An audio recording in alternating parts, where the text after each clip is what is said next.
Absolutely. I mean, Jesus' own words in Matthew 24 and 25, and I don't care who you think Jesus was. If you don't believe he was the Son of God, rose from the dead, and so on, then that's your choice. But nobody, and I mean nobody, not even atheists, could argue that this one man, in 3 years of a ministry, without writing down one single word, changed the world forever. No man had more of an impact. Not Hitler, not Stalin, not Mao, not Napoleon, not Alexander. None of them. In fact, on Napoleon's deathbed, he wrote, that all these great men, Alexander and Caesar and so on, all of us tried to conquer the world only for nothing. But a poor carpenter from Nazareth conquered more of the world than we did without firing a single shot. And so even if you don't believe Jesus was the Son of God, it stands to reason you ought to find out who this guy was, what he stood for. You need to open up your Bibles while you still can read one, and start to read what this man stood for, what he said, what he did, and all those prophecies that were foretold, the increase, the explosion of knowledge, no buying or selling without taking the mark. But it also says the knowledge will explode, but the people will get stupid. Well, exactly. That while knowledge will explode, they'll turn aside from the truth to myth and start to follow the lie. They'll love the lie. And they drink the Kool-Aid. They drink from the great cup of delusion that God's pouring out upon the people. Stay there, Darrel. Let's talk more about it. And don't forget the site, udonews.com, udonews.com. And another announcement Darrel's got for us on the other side. And Darrel, as soon as you want to come down and spend an hour and a half, 2 hours with us in studio, I know you were moved to do that to announce your new ministry, I'd like to have you here. Because as the world gets darker and darker, we need the light of Jesus out there to the people. Darrel Rundus, udonews.com. Darrel, you had another announcement to make. Absolutely, Alex. Your fans are going to love this. Because I do feel compelled to go back out into the world and perform ministry and do this prayer stuff thing, I can no longer continue to spend my time, my energy, my effort on You Do News. So that's the bad news. But the good news is I want to give it to you. And I can think of no other person I'd rather turn it over to that I could trust would do a great job, who has the manpower and the staff to really make that website all that it needs to be, the true People's Press. And well, I hope we do, but we'll certainly try. We're trying to hire some more people right now, and it's a beautiful, gorgeous site. I haven't looked at the architecture of it. I wouldn't understand it if I did, but Darrel will try to do a fabulous job for you with what you built, and also have it filled with links to all the great ministries you have launched and are launching. Yeah, and I would just encourage all the listeners to quit letting all your work get flushed down the tube, pun intended. I mean, quit spending all your time posting stuff on YouTube and making the elite and making Google more money.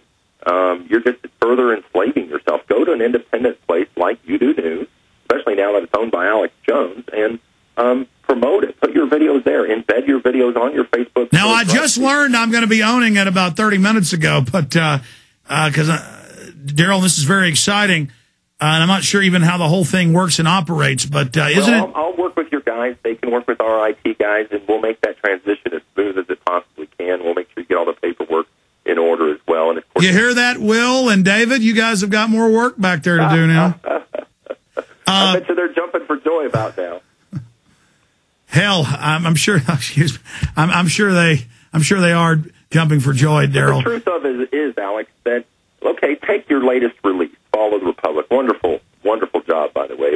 I was so just anxious. I was one of those people crashing your site, hitting it so often, trying to get it so I could download, I guess. But no, wouldn't it be great where you could and have your own network, your own YouTube, only better than YouTube, because not only can you upload a video and insert comments and things like that, but you can upload audio, you can upload images, you can write a blog and then import those images or that audio into that blog or that video. So it's kind of the best of all internet, social type of sites combined, and it really gives people a platform to share the truth with people about what's going on in their neighborhoods, in their communities, in this country, and in the world. Well, I'm excited, Darrel. I know you spend your time between Dallas and Hawaii. When do you want to come down and get in studio with us? Well, I'm pretty flexible. Now that I've sold our circulation sales and marketing company, and I'm going to be focused full-time on ministry, you say when, and I'll be there. I'll make it a point. Well, you just tell the guys when next week you want to come in for an hour and a half or so, and it'll be set up. So I'll have the producers call you as soon as the show is over. The radio broadcast is over today. Darrel, separately, how's your lawsuit against the Dallas PD going, where they're now claiming you can't walk around on the sidewalk in Dallas and hand out Bible tracts. Well, it's interesting. It just now went, we're at the circuit, 7th Circuit Court of Appeals, I guess, is where we're at. And in the suit with the $1 million bills where they came in and with no warrant, no court order, confiscated from a church, keep in mind, 83 packs of our gospel tracts. So that's still before the court. The judge has yet to render a decision. We just lost in the first round against the State Fair of Texas for not letting us be on fair property sharing the gospel, even though we had permission from the police department. So, that's right. I forgot that there's Dallas newscasts people can watch where you had $1 million bill look nothing like real money, a big giant one that you were giving people with Bible facts, and the Secret Service came. Yeah, they showed up one Friday about 2, 3, 4, almost 4 years ago now, and basically under duress threatened one of my employees. I happen to have left for the day, and in spite of me being on the phone with the Secret Service and him constantly saying, no, you can't have them, you can't deprive us of life, liberty, or property without due process. We know our constitutional rights. This is the church. As far as we're concerned, you're trespassing. You need to leave. And then they said, okay, we're going to leave. We're going to leave with those gospel tracts, or we're going to leave with you. Take your pick. And, of course, it was a Friday. He didn't want to go to jail on Friday. So, but, I mean, Dallas is supposedly so Christian, but here's money that looks nothing like money. Thousands of other groups put out flyers that look like money. Oh, yeah. If you Google $1 million bill, you'll get thousands of hits. In fact, some from novelty companies that say their money looks so real you can't tell the difference, and yet they didn't go after them. So, once again, it's just a clear-cut case of, just like with this hate crime speech bill that they just passed, it's one more way to stifle free speech and to stifle dissent.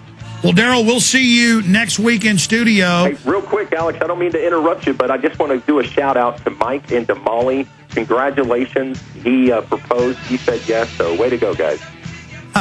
Fantastic. Fire out the other contest.